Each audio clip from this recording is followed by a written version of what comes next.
Aktris Sandra Dewi disebut pernah mentransfer uang 10 miliar rupiah ke istri Direktur Utama PT RBT Suparta, Anggraini, dengan klaim pinjam-meminjam. PT RBT merupakan perusahaan smelter timah swasta yang diwakili oleh suami Sandra Dewi, Harvey Boyce. Dilansir dari Kompas.com, informasi pengiriman uang ini terungkap ketika Anggraini dihadirkan sebagai saksi dugaan korupsi dalam tata niaga komoditas timah yang menjerat mantan Direktur Utama PT Timah Tbk Mokhtar Rizah Pahlevi, Tabrani, pengusaha Helena Lim, dan lainnya. Anggraini kemudian menjawab pada tahun 2019 suaminya pernah mengatakan meminjam kepada Harvey Boyce, kemudian transfernya masuk dari Sandra Dewi 10 miliar rupiah. Menurutnya, uang itu masuk ke rekeningnya pada Desember 2019 ketika suaminya meminjam uang kepada Harvey Boyce untuk modal usaha. Jaksa pun mengulik lebih dalam kenapa uang itu ditransfer oleh Sandra Dewi, bukan Harvey Boyce.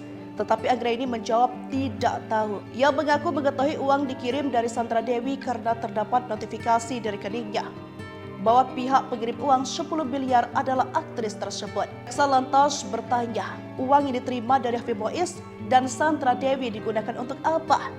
Anggraini mengaku uang dari suami istri itu pernah ditransfer lagi 2 kali dan ditarik tunai 1 kali. Ia mengetahui ini ketika penyidik dari Kejaksaan Agung menunjukkan rekening koran saat dirinya menjalani pemeriksaan. Dalam persidangan itu, jaksa juga mencecar Anggraini apakah ia pernah menerima uang dari Harvey Boyce.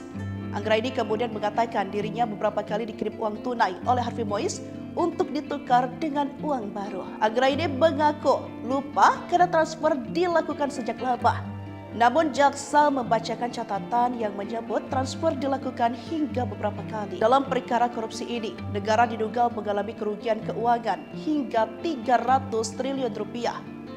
Mokhtar, Emil Ermindra, dan kawan-kawannya didakwa melakukan korupsi ini bersama-sama dengan pengusaha Helena Lim. Perkara ini juga turut menyeret suami aktris Sandra Dewi, Harvey Boyce, yang menjadi perpanjangan tangan PT RBT. Harvey Boyce bersama Helena Lim disebut menikmati uang negara hingga 420 miliar rupiah. Atas perbuatannya, Harvey Boyce didakwa melanggar pasal 2 ayat 1 dan pasal 3 junto pasal 18 Undang-Undang Nomor 31 tahun 1999 tentang pemberantasan tindak pidana korupsi junto pasal 55 ayat 1 ke 1 KUHP dan pasal 3 Undang-Undang tahun 2010 tentang TPPU.